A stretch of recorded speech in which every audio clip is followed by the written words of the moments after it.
Okay. Good afternoon, everybody. My name is Mike Fitz, and I'm a park ranger here at Katmai National Park and Preserve. And I'd like to welcome you to our one of our live chats that we're doing throughout the summer here on the Brooks River. And thanks to Explore.org for making all of this possible. Just a moment, Ranger Roy is going to join us. He'll introduce himself.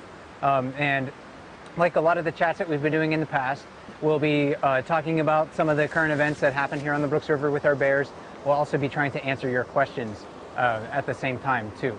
So we try to get to about 20 questions during the 1 hour chat that we have here. We'll do our best to try to answer those with you. So without any further delay, here's the famous Ranger Roy. Famous Ranger Roy. Famous bears, not the famous Ranger Roy. Happy that you could all join us again today on our latest Ranger Chat. I couldn't hear what Mike was saying because I was a little bit further away on the other side of the platform, but if he didn't mention it, we are at the Riffles platform, which is about 100 yards downstream from Brooks Falls. And we chose this location today because we haven't had the camera functioning here this year, and it's a beautiful place to go watch bears. It's very close to the falls, but it kind of gets neglected by a lot of visitors. I think they don't see the charm of this because everybody wants to be right next to the falls. So we thought we'd give you a chance to be here and witness this. And in fact, you're the only ones here, which is kind of amazing. It's been raining on and off today, so I think a lot of people are sitting in the lodge around the campfire reading books, so waiting for dinner. Right now it's kind of like our private bear viewing platform, but we want to share that with you too. So, yep. So thanks for joining us this afternoon. And that's one of the cool things about this partnership is that while we wish you could all be here joining us for this, we know it's not feasible. We can't fit the entire population of the world on this platform with us, and not all of you would want to come all the way out here and experience it. And this partnership with Explore.org lets us bring the cams, or through the cams lets us bring the bears to you. So we're very excited about this and hope you enjoy trying to stump us with some questions today. And without further ado, I guess we will jump in with the update that we wanted to give you. I'll start by saying that I think we've already gotten given you a good idea of what the July run of salmon is like here, and you know, up to this point, I think from answering questions and interacting with you on the chat boards, people have this idea of the salmon arriving in mid to late June, and there's a peak and then it tapers off. But what we want to give you an update on right now is what the next week or so holds in store for the bears and the salmon here, and that will lead us into August. And Mike will tell us a little bit about that. Yeah, because right now bears are dispersing from the Brooks River. The end of July is a time where salmon become accessible to bears at other places in Katmai National Park and Preserve. So the Brooks River, and if you're a frequent bear cam watcher, you know this already, but the Brooks River is probably the very first place in the region where bears can get access to salmon. We're the first place where they can catch and fish successfully and start to gain weight. But as the summer progresses, salmon go here, they go there, they go everywhere in Katmai, and bears have many places where they can come or find food, and find these fish. And that's what's happening right now. The bears are deciding, well, you know what, maybe fishing's not that great at Brooks Falls. Maybe I'm going to go somewhere else. And it's pretty easy for them to actually find salmon in some of these other very small streams. You can imagine you know, very small creeks in Katmai National Park that you could just hop over. In many of those creeks, salmon are going to be spawning within those. So bears, they'll be able to just cruise the shoreline of those small creeks. They're going to be really looking for those easily accessible salmon in many of those different spots.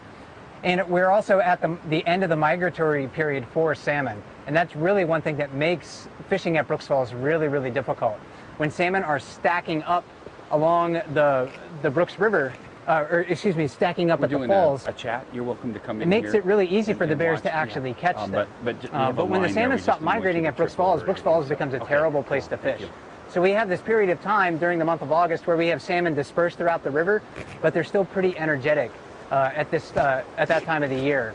And when you have low salmon densities, you have energetic salmon, and you don't have a barrier to their migration that causes them to make mistakes, that equals really difficult fishing conditions for the bears. And that's what's going to happen here in August. And that's why many of our bears are starting to disperse to some of these smaller salmon streams in the area.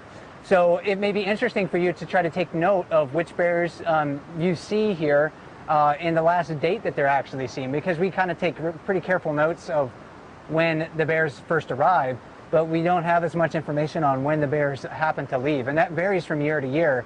So you can't say that, for example, number 480 Otis is going to leave on this day every year, because it varies within a week or so. But that would be pretty interesting data, I think, to collect. And since we have so many people watching the cams, that's maybe something that you could note. When's the last day Otis is going to be here? When's the first day that he shows up in September, for instance? And with those younger bears that we can expect to be here for another 15 years or so, you maybe want to try to take careful notes on those too, even more so than the old timers that we have here.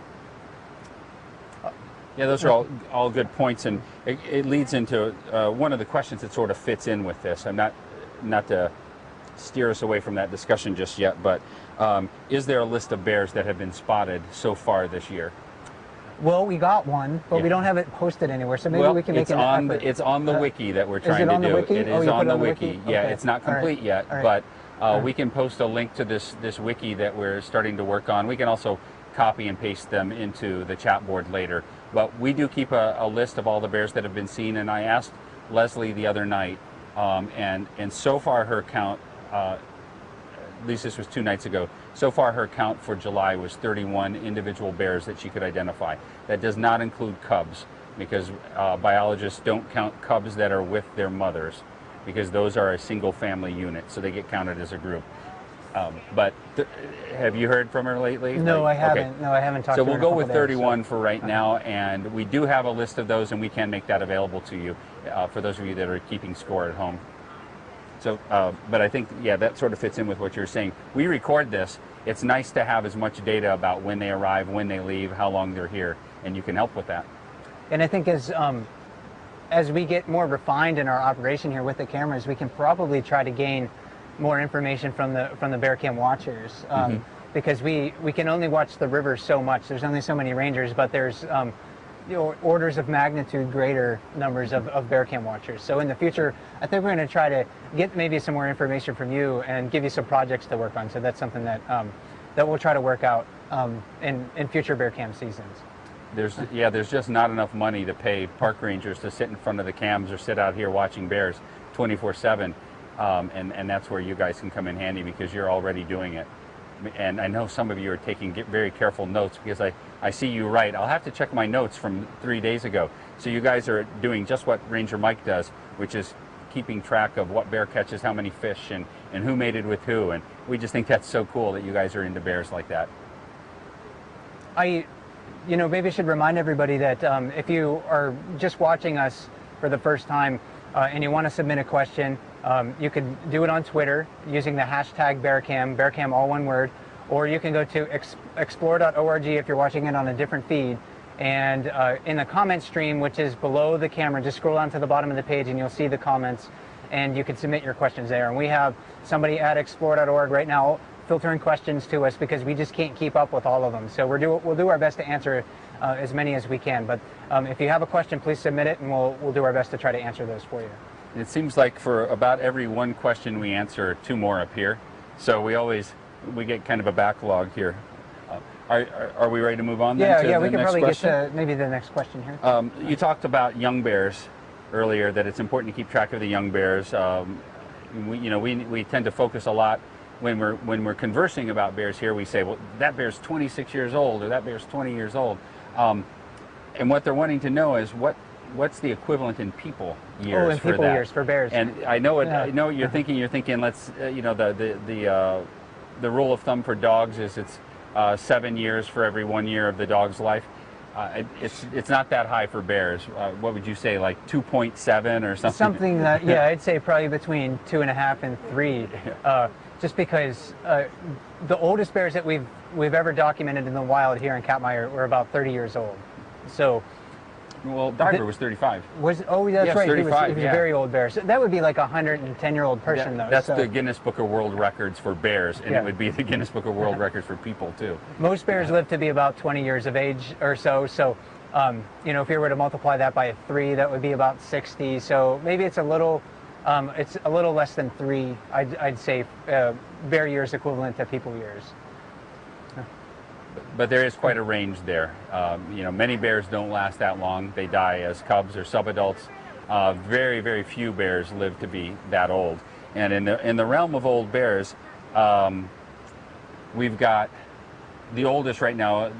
Do we both agree is probably 410? The oldest that we know of. The oldest that we know of is 410 because she's been seen here regularly. She's distinctive enough. I mean, most of you can identify her on the cam, and that's hard to identify a bear with few scars or no scars on the cam. But you know, if you think about it, you can pick her out because of her profile, right? I mean, that's a really key thing with 410, and also the fact that she's often one of the few females up here fishing the fall. So she's an easy one for us, especially because we see her so often, and she's around 26, we believe. Next oldest, who do you think? Oh boy, that it might get a little cloudy there. Yeah, it does get pretty cloudy. I mean, bears like 480 Otis, he's probably hovering around 20 years of age or so. I think when he was first classified as a subadult bear, he was like borderline adult age, and if I remember correctly, it was around 2002 or so. And everyone can fact check me. You can get into our bear book, look for the ebook link in the About section on explore.org's bear cam pages, and check that. But he's probably around 20 years of age. Most of the other bears, I think, are much, much younger than that. You know, you think about the dominant ones. You think about 856, and maybe everybody doesn't think this way, but I would think he's got to be really old if he's the top of the. You know, he had to fight his way all the way to the top, but he's relatively young. Yeah, he's prime of his life at like 15 probably, or 14. The real dominant bears here are in their mid-teens. That seems to be when bears achieve like their peak of strength, maybe their peak in size as well too. They have the ability to continue to grow throughout their lives, but as you get older, of course, there's always a younger bear trying to push you out of the way. They're always trying to get rid of you. So, so with these bears in their mid-teens, they're at their peak of their physical condition, barring any severe injuries. So bears like 856, 747, and 814 Lurch, and I think he's at the falls right now. So if you can look behind us, or you're watching the falls feed at the same time, that's 814 Lurch, and those are bears probably in their mid-teens and at the peak of their size and strength.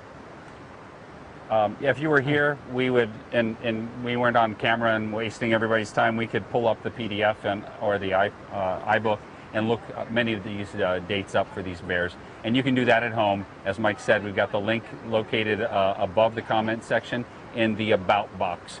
And there are two links in there. There's one for PDF, for a file that can be played on any kind of computer, tablet, or a smartphone. And then we have another file which has a few more photos and videos and a little more interactivity.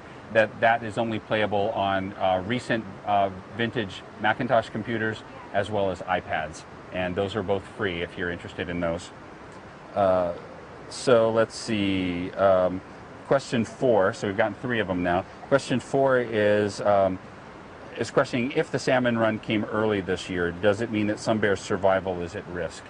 And we were talking about this just before the chat, that and we're not sure if we've contributed to this via these chats or interacting with you on the board, but the salmon run didn't really come early this year.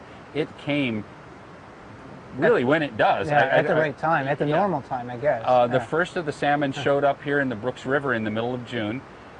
Perhaps the only thing that is maybe a little different this year than in previous years that the cam's been operating is that the fishing fleet appeared to have not been fully ready when the big push of the salmon came in. So we had a lot of salmon very, very early on, and actually exceeded the goals of Alaska Department of Fish and Game in the number of fish that they needed to get into this river to ensure the next generation of salmon. So that goal was met very early on, and we were 50% over the goal, right? It was maybe like 750,000, and they stopped counting the fish that escaped up the river at 1.2 million or so. Right? It was it was about 1.4 something million. 1.4, okay. Yeah, last time I checked. So even better than when I last checked it. So plenty of salmon came up the river. They arrived at about the regular time.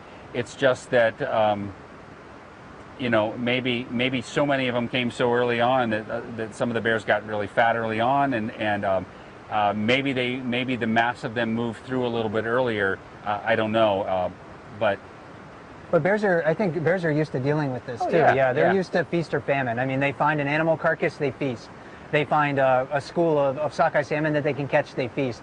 but the majority of the time it's mostly in famine. They're for not them. feasting. Yeah, they're not feasting. And I think a key part of this is that the part that we mentioned about the escapement, and I won't go into all the details about the goals of Department of Fish and Game as far as catch and escapement goals and all of that. But escapement goal means that's how many fish came into the river system that would have been potentially available to the bears. We have more than 50% increase over what we had last year for the bears, and even if they didn't catch them in July as they were jumping up the falls, those fish are going to die, and those bears are going to come right back down and eat them at probably the most critical time of the year for them, which is the September-October period, hyperphagia, when they put on that extra bit of weight that really is what's necessary to ensure their survival in the winter. So I don't think what we're seeing puts really any bear at risk unless that bear shows up today and they're skin and bones and can't catch a fish to save their life. Yeah, I think the bears are eating fish here at Brooks Falls early in the summer to sort of get ahead of the game in a sense. If they miss a meal now, it might not be that big of a deal. It's hard to say. Of course, I'm not a bear, so I can't say. But in the fall, when they can't afford to miss meals then. So if there are no salmon here in the fall, then that's probably a bigger deal for the bears. The bears at that time of the year, they maybe don't have an option to try to go wander away and find a different salmon stream, or they don't have the time to go wander away and start to fatten up on berries. They really need that salmon in the fall. But right now, if there's maybe less salmon in the Brooks River at the end of July, probably not too big of a deal for the survival of these animals. Right.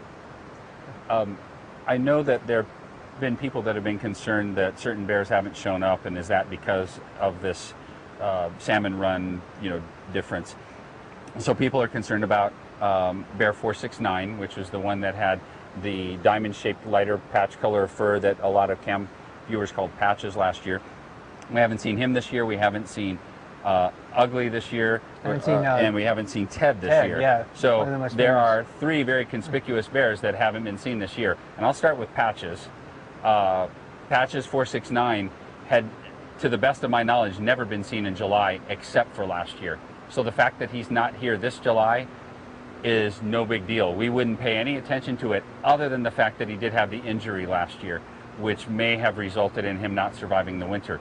But the fact that he hasn't shown up yet is not is not alarming in any way, because he never did show up in July. He's a September-October bear typically, or at least in the past, we believe, because he was not habituated to the presence of humans. He seemed to come out in the morning and fish the lower river before the humans came to work, and in the evening after the humans went home from a day of work, and really became active after camp was fully closed. So that's the deal with Bear 469. We'll have this discussion again at the first week in October and see if he's here. That's when you begin to think, well, maybe he didn't make it. But right now, nothing too much to worry about. The other bears, it's a bit peculiar. Yeah, we don't really know. A bear like 218, Ugly, he looked really healthy last year. Number 489, Ted, he looked somewhat healthy too. With those other bears, we're just unsure. Bears have the ability to change their habits, so it's quite likely that they just found, another spot to fish. Yeah, you can just imagine them coming down, crossing another stream and seeing more than enough fish to eat with 700,000 more fish in this river than last year, and they just stopped and ate there. Why walk? Ted, and some bears like Ted, he's shown up, I think, in the past somewhat late. Yeah. There's been a couple of years. I don't want to say that's a regular pattern for him, but looking back through some of our records, it seems like there's been a couple of years where he just has shown up really late in July. But if he doesn't show up this year, that doesn't mean he happens to be dead. I just would kind of assume that maybe it's more likely that he just changed his feeding patterns and found a better place to feed and decided not to bother with the Brooks River this year. I think sometimes maybe camp viewers think we're a little lackadaisical about these things, or we don't, we see it all the time. I've been here now 12 summers, and I have seen so many bears come and go. They're here for a few years. You think you're going to see that bear forever, then you don't see them again.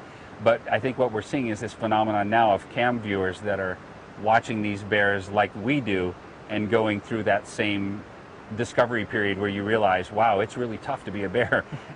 They may not be back next year, or they keep coming back. And so I think that's some of the phenomenon we're seeing, where people are really worried about certain bears that they've seen for 3 years.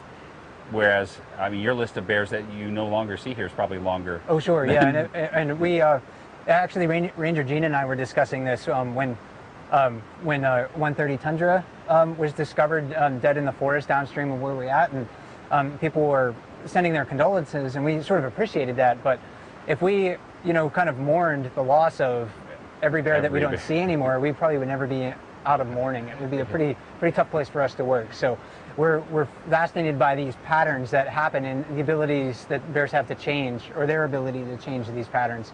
But this is kind of a normal thing. Bears come and bears go, and there's going to be a time for each one of the bears fishing at the falls where they just don't happen to show up one year.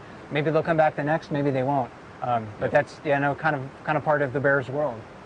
It's not that we have shriveled black hearts. No, we're not the Grinches of Katmai. Yeah. So certainly not. So let's see. Where do bears sleep? This is in particular about Grazer, who, this is one of the smaller bears. I was just looking to see if I see her out there anywhere. She did pass through just a little bit ago. But, so where does she sleep? She's a smaller bear and probably, is a little worried sometimes about her safety. Well, we don't know. With all the bears, we know that some bears. 410. We know that some bears right like to fish or sleep in certain places. Again, bears are creatures of habit, so they'll probably likely wander to a forest where they found a spot that's comfortable before. Maybe it's not the exact same spot that they were the day before, but an area that maybe they feel secure. There are bears, though, that we've seen sleeping in certain places pretty regularly, like number 410. And there's some really great screen captures of her with the just laid out in these epic naps that she likes to take right across the river from where we are, downstream of the falls, about halfway in between us and the falls on the far side of the river. Most of the time, though, we have really no idea where those bears happen to go. But Bear 410, she seems to be pretty regular in some of her sleeping areas. In fact, there are years where she has found the most comfortable place to sleep is underneath the lower river platform where the lower river cam is located. And that sort of really mucks things up because everyone still wants to go where they want to go. But you have this 500-pound female laying underneath the platform right there. Yeah, it's not the best situation for us. And we, it's kind of hard to work around here because, her in that spot, because everyone's on top of her and they want to go up in that spot. They want to use the trails right in that area. So after she happens to leave, one of the things that I've done in the past to sort of dissuade her in a passive manner is just take a whole bunch of brush and fill in those belly holes that are underneath the platform there, throw rocks in there, throw pieces of downed trees in there. And occasionally it's worked. I've also seen her just sort of thumb her nose? Her nose. Turn her nose up at us and say, you know what, I'm just going to go 5 feet away and dig a new hole. So they're comfortable in a spot. They feel secure in that spot. They're going to visit those places, I think, over and over again. Ranger Mike just used a very technical term on you that he didn't explain, and that is belly hole.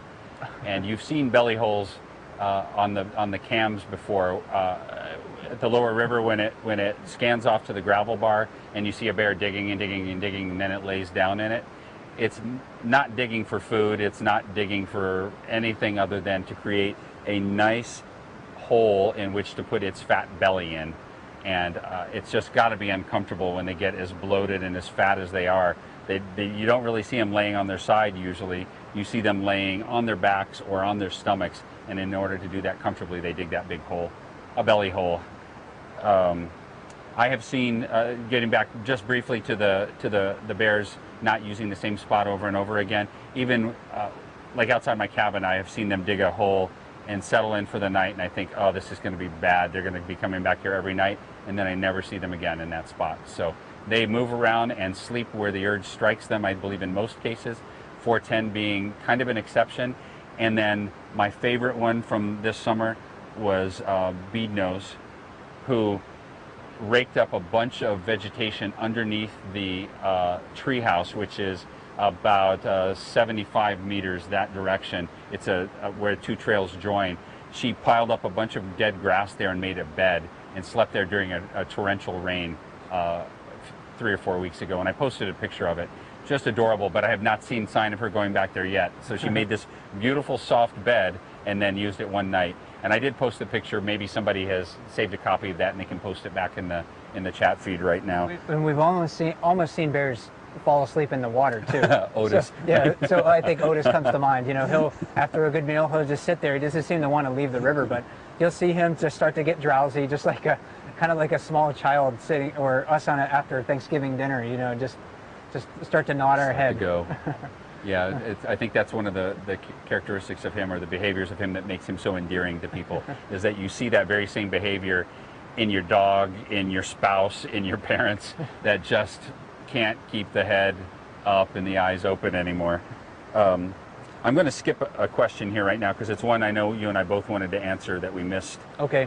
From yesterday, because we weren't being fed the questions yesterday when Mike was doing the naturalist field notes, but it's from Dawn and her class in Colorado. Okay. And they wanted to know, how do subadults know where to den? How do they den? Where do they go do it? Well, all of the stuff about denning and subadults. Yeah, those younger bears, they have a couple tricks up their sleeve. They learn from their mothers because they watch a mother den, so they learn maybe how to do that, where to go from their mothers. But they also likely have very strong instincts that drive them to go to the den. Their bodies tell them just exactly when it's time to start to do that. There's less food around. And that's really when they're going to their den, what they're doing is they're avoiding the famine, the lack of food that wintertime has here in Katmai. So their bodies tell them when it's time to go den. They have learned a little bit from their mothers, but like with a lot of behaviors that we see with bears, practice probably does make perfect. They, in many ways, have to go and find a good denning spot. Whether they choose a good den in their first year, I don't know. They seem to have a bit of well, I guess the best word that I could use is fidelity. And I don't know a good word for maybe for kids. Creatures of habit. Yeah, creatures of habit again. They like to go to the same areas to den each and every year. So if it's a good spot for mom, maybe it's a good spot for the cubs as well too. And sometimes bears, and even subadult bears, it may be well away from where their mother's home range is, the place where they were raised as cubs. They may go back to some of those spots because they know that it's a good place to den. I'm going to go up to the camera for a second, and I'm going to tilt it up just so you can see where a possible denning site is, because I think maybe some people think that it's this incredible journey that takes them across several mountain ranges and fording dangerous streams and all that, and that's not necessarily the case. So let me sneak out of the picture here, and I'll just tilt it up a little bit, and then you can talk about dumpling. Mm-hmm. And it's probably more difficult for younger bears to find a denning spot because they don't have a lot of practice. So younger bears have a harder time fishing. They probably have a harder time finding a good place to den as well. So Roy's up at the camera now, so he's going to pan away from me and take a look at Dumpling Mountain. And Mike, if you step over there, I might just get your decapitated head. Okay. But you can come this way. Okay, there you go. I get you in there. All right. So Dumpling Mountain behind me over here is one place where we find a lot of bear dens, and I can go up there and I can consistently go to certain slopes on Dumpling Mountain where bears have dug dens. And I don't like to explore those places in the springtime because there could still be bears in them. So I always wait until the middle of June or even later to try to explore those dens. But bears here in the Brooks River in September and October, they may just have to walk a few miles up on Dumpling Mountain to find a den. Or they may just need to go 10 to 12 miles away for some of the other mountains that we know bears like to den in. So when you're wondering where the bears are going in the fall here on the Brooks River, it could be right behind me. It could be right up on Dumpling Mountain. Yeah, and I wanted to show that because that's a mountain, even though it's not very spectacular, it's a mountain you can see anywhere from here in the Brooks River drainage pretty much. So it's not like the bear cub has to have these tremendous homing skills. They can see perhaps where they came from when they denned. So anyway, I'm glad we could do that. And so you answered, how do they find it? I wanted to make sure we didn't miss. I guess you can look at miss any of the sub parts to the classroom question. We love answering questions from school groups, and this class has provided us with one of our favorite stories of a couple of the students playing Brooks Falls on the playground. Particularly, they were playing Otis and Ted, I believe, and had a bit of an altercation, as bears sometimes have, and landed in the principal's office. We can tell you about that another time, but it's one of our favorite stories. Yeah, we still chuckle about that. So thank you for the inspiration and the excitement that you guys bring to the cams, and we're glad to answer your questions for you. And I'll double back now to the one of the questions we skipped over, and that was we watched a relatively long courting process with 856 and 402. What's the longest we've recorded around here, or what's the longest you've read about? I've read about it lasting maybe upwards of 2 weeks for a male to follow a female before maybe they end up actually copulating. It's with 856, I think that was a pretty extended period around here for him to follow 402. Yeah. I mean, I had it, I think, according to my notes, maybe 11 days or so that he was following her. And earlier in July, he was spending maybe about that amount of time with number 410 that he was following too. So he spent a significant amount of time chasing girls and not as much time actually fishing. So bears like 814 Lurch, who's behind me over here, he appears to be much fatter than 856, and 747 is the same way, much fatter. They spent a lot less time chasing girls and a lot more time actually fishing. So there's real big dominant males. They want to defend their access to the females because she's really not going to be receptive to his advances right away. It sometimes takes a period of time, it seems like, for the female to become habituated to the presence of the male, to accept his advances. Even though she may be going into estrus, it may be not that day, it may be a week later. So he has to defend his access to the female, and that's why 856 followed her for so long, because she could become receptive to mating right at any moment in time. And if he's not around, then another bear could just waltz up. Yep. Some other bear could have been there. The other part of this question was, why didn't he just find another female? Why did he focus on her for so long? Well, we're getting to the end of the mating period for these animals, so in all likelihood he may not have encountered another female that was in estrus or about to go into estrus. It's not unheard of to have them mate this late or even into August, but the majority of that activity occurs earlier in the summer, late spring, early summer, like June.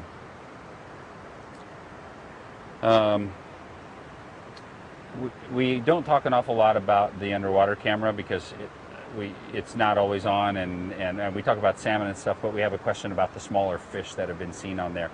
And we're assuming that you don't mean the small sockeye that are, so the majority of the sockeye are like maybe that big, somewhere in that range, and there are some sockeye that are smaller. Those are called jacks, which are some sockeye that have maybe returned a couple of years early, not spent the full time in the lake or the full time in the ocean, so they return and they're a little bit smaller. I don't think you're referring to those. I think you're talking to the almost minnow size, talking about the almost minnow size fish that we've been seeing the last couple of days right in front of the camera. Is that what you would think they were probably looking at? Yeah, I think so. And it's hard to get a sense of scale on how small they are. They're probably only this big. They're a couple inches long, maybe at most. They're tiny. You can't even see them when you walk across the bridge.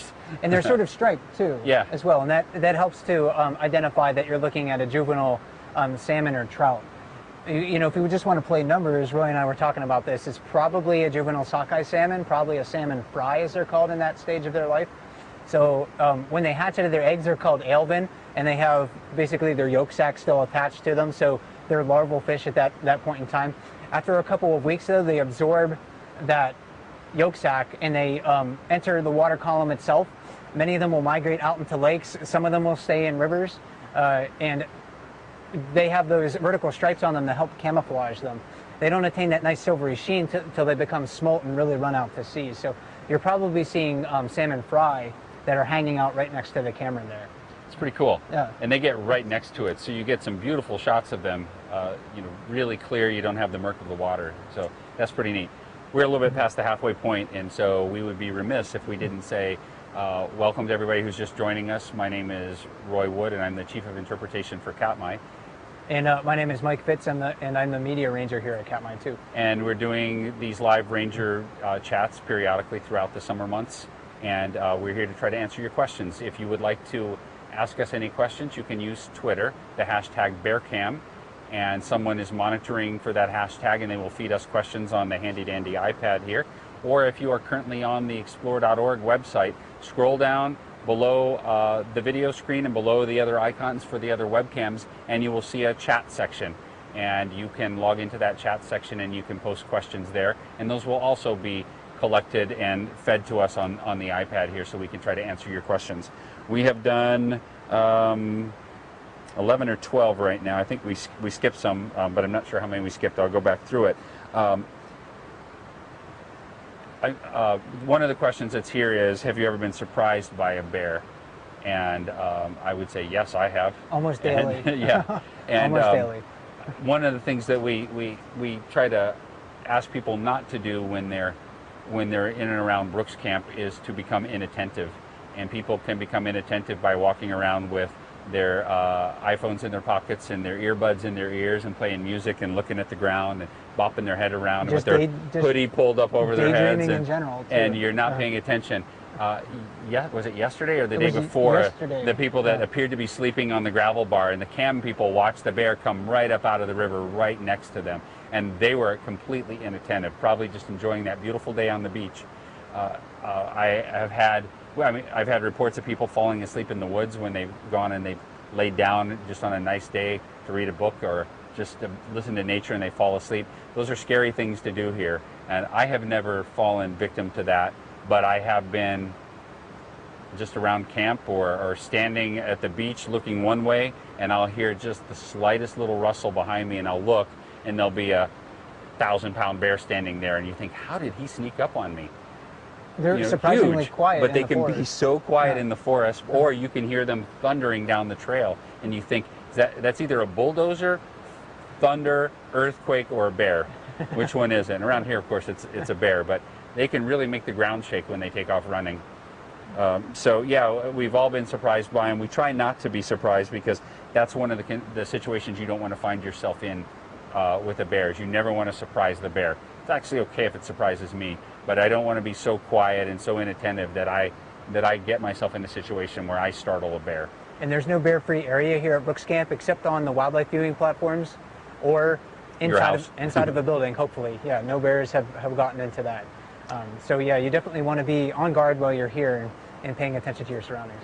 Now, I may have caused this because I said we'll see if you guys can stump us. Uh-oh. What percentage of salmon in Brooks River get caught by bears? I think that might be a stumper. That is, I don't know that anybody has done that. Boy, if anybody could help us do it, it would be these cams, though, now that we can watch 24 hours a day and record. If we could somehow get a view of the whole river, we could probably at least get an estimate, but it's going to be, boy, that's a tough one. Yeah, and I'm trying to think, we could probably sort of extrapolate what that might be by if we got an average number of fish that a bear eats per day, for instance. So we know they can eat a lot. We can know they can eat 20 or more fish in a day when they're catching a lot. But we'd have to average that out across all bears. And of course, they're not going to catch every day 20 fish. Right. The younger bears aren't going to be able to do that, and they're not going to be able to fit 20 fish in their stomach. Maybe 1 or 2 is good enough for them. So we could average that out. We could average it across the season, and then maybe get an estimate on there. Because from studies done in the past, when there was a fish weir at the head of the Brooks River, we know that 200,000 to 400,000 fish enter the Brooks River each year. So about 20% of the escapement for the Naknek drainage. So we got that number at least. So we know if 1 million fish come into the Naknek River watershed, we get 200,000 fish here. So if we can somehow, and I don't know how accurate it would ever be, but if we could somehow estimate the number of fish that an average bear eats here, then we might get an idea. Or we could find out whoever asked that question and they don't get to ask questions again. I think that's the easiest solution. But it is fascinating. Yeah. Mike thinks about stuff like that.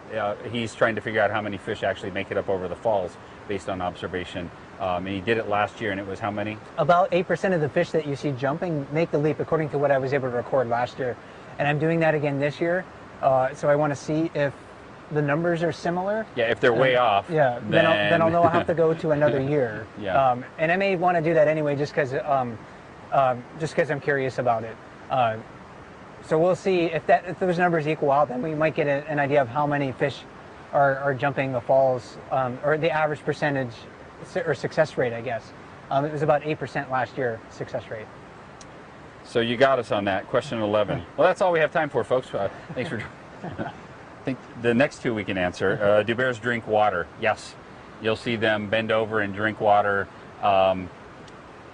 They appear to not drink it the way a dog drinks it, though, which is the tongue lapping. They appear to stick their noses in it like they're just siphoning water out of it. And I don't know what's going on in their mouths. I don't know that I've read that anywhere. Have you? No, it just seems like they're just like sucking it in. It just nose goes in about yay far, and then the whole lake level drops as they suck all the water in. You can sometimes see them breathing when they're doing that, though, because their nose will be out in the water and they'll be blowing bubbles at the same time. So yeah, they do drink water, and if you watch the cams long enough, you'll see it. Though, but maybe the cam operators pan away because it's not quite as exciting as a bear catching a fish. Look for them to do that. I think after a long nap on a hot day, they'll walk up to the river and they'll drink then. I think the other factor that maybe reduces the chances of us seeing them drink water is that when, if you think about people, when you're going swimming, especially when the water is chilly, how much water are you drinking when you're out there playing in it? And when the bears are sitting in the water all day and they're eating a lot of really wet salmon with a high water content, there's probably not much of a need for them to drink a whole lot of water. The next question is, at what age do the bears get numbers assigned to them? And they don't get them until they are subadults that have been recognized during official recording periods 3 times, right? Something like that. Yeah. That's something we can ask Leslie, the bear monitor, who actually does the assigning. We're going to have a chat with her probably in September. I don't know, maybe we can try something next week with her. Well, it's hard for us to have those chats with her now when she comes up here to do the monitoring because it's so busy, so hectic. And she's always going off monitoring bears in July. It's a little easier schedule in September for her. So we'll try to pull her in again because I think everybody enjoyed that. But yeah, as I was understanding it, it's like 2 or 3 times she has to observe them during an official monitoring session. And we do not do cubs. We wait till they are subadults. And they different bear monitors will do it in different ways. Maybe some in the past have assigned a number right away. Most of the time, though, and I think with every bear monitor, they're pretty careful. They want to make sure that this isn't a bear that we have seen before. So they're looking very carefully at the photographs to line that up. So even if we know that, hey, this bear's been seen 3 times over the past week in a monitoring session, you might not get a number right away just because they want to make sure it's not a known bear from the past. Is Otis still sexually active?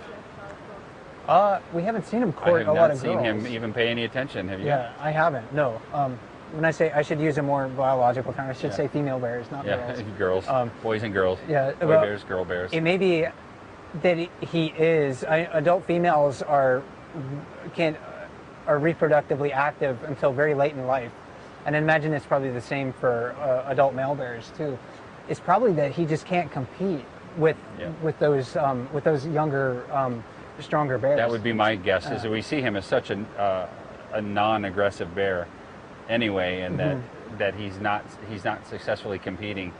Though maybe we could be optimists about it and say, since he shows up a little bit late every year and he shows up really skinny, maybe he's spending all of June doing that elsewhere instead of eating grass like some of the other bears, and he shows up here skinny. But frankly, we just don't know. I don't recall any records of him ever courting and successfully mating, or even courting. That's something I guess we could take a look for and see if in the records we'd have to go back through our records and see. We might have to go back 5-6 years to find a time when he could have competed. But that's interesting, and I have found that interesting, the whole idea of when do they become inactive or incapable of reproducing, because we see 410 at least successfully mating yearly. We haven't seen cubs in quite a while. What, 2007? 2009? 2007 she had spring cubs that year. I think maybe she weaned those. She may, I don't know. There was one year she came back and she looked like she was nursing. I can't remember what year that was, but she didn't have any cubs. So maybe she had lost them in transit. So yeah, she's still sexually active. She's a big girl, looks pretty healthy. So I'd imagine that next year it's a possibility that she could come back with cubs. And maybe the bear that we know is fairly old. The last time we saw her, she actually had 4, and that was number 236, who nicknamed Milkshake. Yeah. That was her 5th known litter, and she was a bear likely in her early 20s or mid 20s last time we saw her. Yeah, contributed more to the number of bears at Brooks Camp than any female in recent history, for sure, because she had 4 cubs in 2003 also, and I think successfully, as far as we know, successfully reared 3 of them to the subadult stage. So there's lots of pictures of her in the bear book, and so you can look at her there, or if you want to see her walking around, she's in the bear film, or sorry, the park film that is also available in the box above you. She was the first bear I ever saw in camp. So I had this goal, this mission to get her in the park film. She's my first Brooks Camp bear. There's question number 15 has to do with bears in the lower 48 going into their dens later, perhaps because of climate change, milder winters, more food availability in the fall. And do we see that here, or have we seen that here? And we don't really know when they leave Brooks Camp, because we leave before they do. So it's kind of conjecture until the cams run all the way through. We won't know when the bears actually leave here. And we're planning on the cams running all year, so we'll have a little bit of an idea about that this year. Yeah, we've taken some extra steps this year that we think, although I know we've said this the other years too, we think we can keep it running all winter. Last year I think they would have run all winter had the antenna not blown over on the top of the mountain. I think we could have at least kept them going much longer than we did. But that's a very good question. It's something all you CAM viewers can help us with. And I think we'll have a very basic citizen science project for you this fall, where we'll have a website set up, a page set up either on Explorer or on another site, where you can go in and any day you see a bear on the falls or on any of the cams, you can go report that you saw a bear there. And then we'll know eventually, when we don't see any more bears, that was the last date a bear was seen. So that'll be really critical to report when we see bears, and not sure what form that'll take yet, but that's something where we think the cams will be really helpful at filling in those gaps. We have given that some thought, the notion of climate change changing the patterns of salmon migrations in the area, or vegetation availability, and when the bear decides to go into its dens. So it's something the Park Service is watching closely, and that's where some of this data that we collect could actually be helpful. And when bears do go to their den, like I mentioned before, they're avoiding famine. So if we have food sources here later in the year, it may be more likely that they're going to stick around. Tracking studies on Kodiak Island have found that bears are active all year on Kodiak Island. Most of them go to their dens, but there are at least a few on Kodiak Island that are out and about in every month of the year. So Kodiak's certainly not a bear-free area at any month of the year. There are certain points in time where I can walk around Katmai, or I could walk around King Salmon where I spend the winter, and be quite comfortable outside and think, well, you know what, I'm not going to see any bears. But once March rolls around, I can think, well, maybe there's going to be some bears out and about. When in the fall, I really don't know when all of them are going to be in their dens. So in the fall, I tend to be a little bit more careful, because we have seen bears in King Salmon in December even. So they can certainly be out and about that time. If you hear looking right now, we're always trying to cover our camera up with a bag, since it's starting to mist on us right now. We were hoping some of the precipitation would hold off for a little bit of time. So he took his iPad with him, so I can't really see the question, so I might be ad-libbing here for I thought I could just feed you the next question from up here, but the bag, I want to make sure it doesn't blow off of here and end up in the river, so I sort of lost track of things. So the next question we have refers to grazer. Everybody's having a lot of fun watching grazer, and I think a lot of people are very worried about grazer being up on the falls, fishing right alongside the big boys. And we see she gets pushed around a lot up there, but what is this a good tactic for her, or is this going to land her in trouble? It seems to be a successful strategy. I think if it was not worth her while, she wasn't gaining enough fish, it was too dangerous, she would probably just end up leaving the area. And we don't, or not fishing at Brooks Falls.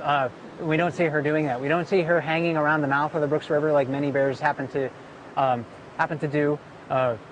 most of the time when we see her, she'll wander down at the mouth of the Brooks River, but most of the time when we see her fishing, she's up here. Fishing the lip of the falls, that seems to be the domain of adult females this year.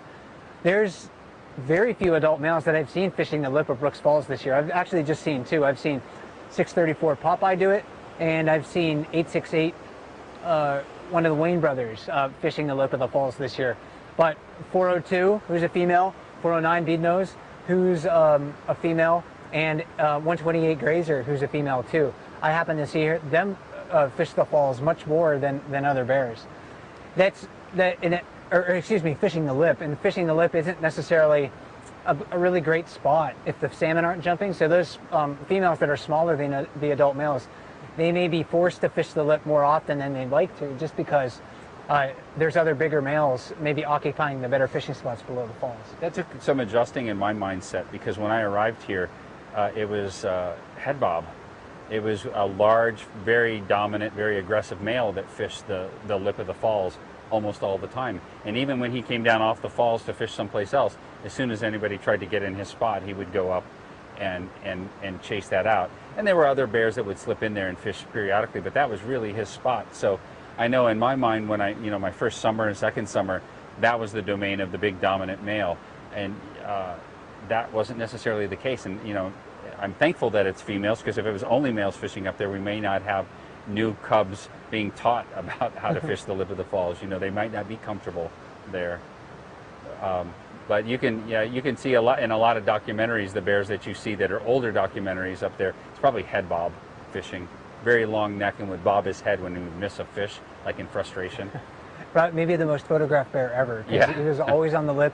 And of course, that's the photograph that everybody wants. And wasn't he like 27 or something like that when we saw him last? He was pretty old. He was in his late 20s at least. He was classified as an adult male, I think, in 1988. It was Tammy's first year here, I think, and so he had a connection with. So he was at least 5.5 to be classified as an adult male, and I forget exactly again what year he was last seen, but he was in his late 20s. Same with number 16 Cinnamon too, adult male in 1988. There's a specific question about lurch, and I don't know the answer to this because I have not looked that closely, and that is that he has a white mark on the left side of his mouth. Is that just a scar? Could be. He actually, that's a pretty common identifying feature of him, is he has a lot of scars and a lot of wounds all over his neck and around his face.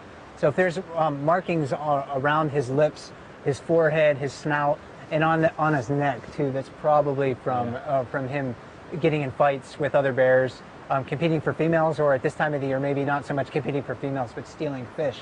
And most of the bears are going to yield their fish to him, but they may try to give him a swat just to tell him to back off, but he doesn't, because he's big, and that's one of his fishing strategies. It's a successful one for him, is to go and to take fish from other bears. He's definitely heavily scarred. I'm just not sure which white spot they're talking about. Yeah. We have had in the past some bears that have had broken jaws, and you could see a tooth rotated out at an odd angle, but that's not what, if you're seeing that on lurch, that's not what it is. He doesn't have a broken mandible or a dislocated tooth. Not yet, anyway. Not yet, yeah. Who knows? There's another question about hibernation and denning, and we talk a lot about that happening in the winter, and it's part of their avoiding the famine period of winter. But what about bears that nest or that live in areas where it's warmer? Do they still hibernate? Do the brown bears in the lower 48 where it's warmer and maybe there's plentiful food still hibernate? Well, they certainly do. I mean, at Yellowstone they do, at Grand Teton they do. There's not a whole lot of grizzly bears in the lower 48. And I was they do. wondering about, in the good old days when the grizzly bear extended all the way down into Mexico, perhaps not in Mexico. You can imagine in coastal California. Yeah. The Mediterranean climate. Yeah, a whale carcass washes up. Why in the world would you need to dig a hole to go sleep?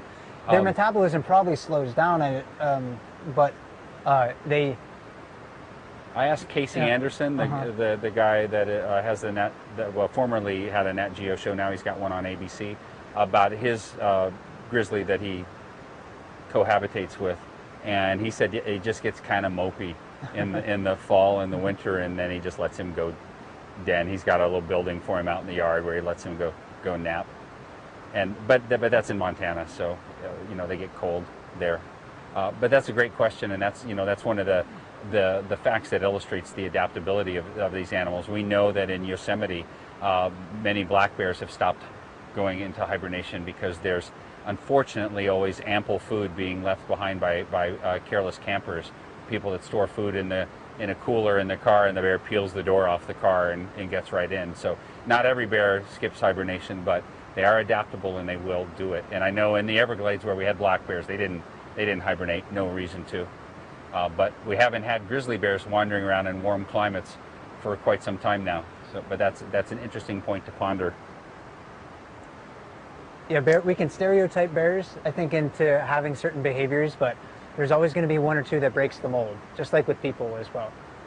So we're at 5:56. We have 19 and 20 to answer, and okay. We might be able to get through them in the hour allotted to us. Question 19 is, there's been a new bear seen on the lower river several times that has a very, very large hump. And does it have a number, and is it likely to grow into a large bear because it has such a large hump? I don't know which bear for sure you're referring to, but when I see a bear around the lower river that has a noticeably large hump, and noticeably enough that you would see it on the cam, I always think of 284. And she's been around this past week. And she has been around, and she has, for her size, an enormous hump, but she's a tiny little bear. She's a female, she's very young. Gosh, what's the age on her? She's like 6 now? Yeah, she's 6. She's spring coming 2008. Yeah, so she's 6 now. She's still very tiny, really fluffy. She's the one that moves fast and sometimes stands up and waves her arms around before launching in. And I know somebody's just did a screen capture of that, right? Of me dancing Bear Roy. Yeah. They got you doing the bear ears before. Did you see that? No, I didn't see that. I'm not going to do it, but the ears perks forward, and it's quite convincing. But she's been seen a lot. She's a beautiful bear and has an enormous hump. I would expect that she's not going to grow completely into that hump because her mother, who's Amelia, is not that big of a bear either. But you're right to key in on that. That's a big hump, and that's a characteristic we use when we see her to easily spot her at a distance. She's been shedding a lot too. Last time I saw her, I had to take a second look, and I wasn't sure if it was 284 or not. And then there's a blonder bear with a pretty big shoulder hump too. It was one that actually got on the bridge. That one, yeah. Last week or something like that, and the cams missed it. The cams were looking upstream, and we weren't able to relay the message in time. But it got on the floating bridge down at the mouth of the Brooks River, and was kind of walking along and flicking tearing off, out branches. Yeah, the little 2x2 vertical slats that we have on the bridge before it exited. That one has a pretty big shoulder hump as well, and I can't remember its number. That one does have a number, but I just can't remember off the top of my head. It's a female, though. So I mentioned Amelia and I mentioned 284. They've both been seen around this year. The last question is, do you think they or any other former family members would recognize one another if they were to meet? Well, I certainly think they do. I actually, an example that I can give is from Bear 435, is nicknamed Holly, and her former, her offspring, number 89 backpack. 89 right now, he is a 8-year-old bear fishing at Brooks Falls. In fact, I saw him up there last night. I don't see him right now, but he fishes the falls quite often. And 435 Holly, she's a female in her teens. Last year I saw her charge him basically for what I could see is no reason twice. And Holly's typically a bear that's fairly tolerant of other bears. So I think she may have been sort of reminding him, hey, son, you need to stay away. I drove you off before. What are you doing back in my space? So siblings, they remember each other, I think, from year to year. Bears are so smart, and they remember which bears over here at the falls are most dominant, which ones are less dominant. They don't need to necessarily figure that out from year to year. So it has to be that they remember each other. Mother remembers cub. Siblings remember one another as well. I would think so too, but I think it would be a stretch to assume that they afford the other any special family privileges as a result. Certainly not. Yeah. They don't share food. They don't, say no. After you, I insist. There's no. Yeah, I'm full. You can have my fishing spot. None of that. Right. They may not fight, but it doesn't seem like that they are. Yeah, they're not a tight-knit family at that point. They recognize one another, we would assume, and I think we've seen even on film a couple of times, like, well, there's that one clip we use in training where the two come together, remember, and have like a play date with their cubs, the two siblings. So there's less animosity, I believe, between family members. Maybe is a clear way to put it. I just realized that my phone has probably been beeping the whole time. I just got a bunch of Skype notifications. But there's people on their cell phones these days. Even at Katmai, you can't get away from them. So. It's quiet for so long, and then anyway, I won't bother with it now. It's how we communicate back when we're trying to set these things up. We have the iPad and we're Skyping back and forth, trying to get communications. Maybe I need to have a sign like when you're going to watch a movie, turn your cell phone off. Turn off your phone, Roy. That was the last question that came through, but sometimes the questions don't come through in a timely manner. But it is 6 o'clock. And it is starting to rain, maybe a little bit harder. Mike looks like he's pretty soaked through. My raincoat's still shedding a little bit, but we'll go ahead before it gets too wet and we ruin our camera and can't do this again tomorrow. At some time tomorrow, we're doing the Naturalist Field Notes thing. Do you remember what time it was? Well, I saw the press release from Explorer said 10 a.m. I don't know if that's Alaska time or Pacific time. I apologize. I just can't remember. Yeah. So we'll get back and we'll check our notes. I don't want to take time to do that right now, and I apologize for not having prepared that in advance and paid attention. But we'll post that in the Discuss chat board and maybe on our Facebook page tonight that we intend to do it. And what we mean by that is what some of you have been calling the informal chats, where we stand behind the camera mostly and we point the camera at the interesting things that we may see. We may talk about the bears, we may talk about the river, we may talk about the fish, we may talk about the geology, the vegetation, and anything we see there. We may also just be quiet and let the microphone pick up the sound of the birds flying overhead. And some of you, I hope, were able to hear yesterday when I was holding the parabolic microphone the sound of the bear as it was snorkeling and coming up and sucking in air. We'll try to do all that kind of stuff as we can, but we'll keep it really informal. We don't get to as many questions during that time. We just sort of try to interact very casually with everybody, and we hope you'll join us for that. Some people really have enjoyed those because it's the closest thing probably that you will have to spending time on the platform with one of the rangers here, because that's exactly the thing that we're doing with the 40 people that are standing with us at any given time on the platforms. Just having informal conversations, pointing out the things that we see. If there's no activity going on, we just reach deep into that back of our brains and pull out something about Yarrow and start trying to engage people in that conversation. So join us if you have time for that, and we'll schedule probably at least one more of these next week before things really slow down. And until then, have a good evening, and thanks for joining us all. Good night. Yeah, good night, everybody.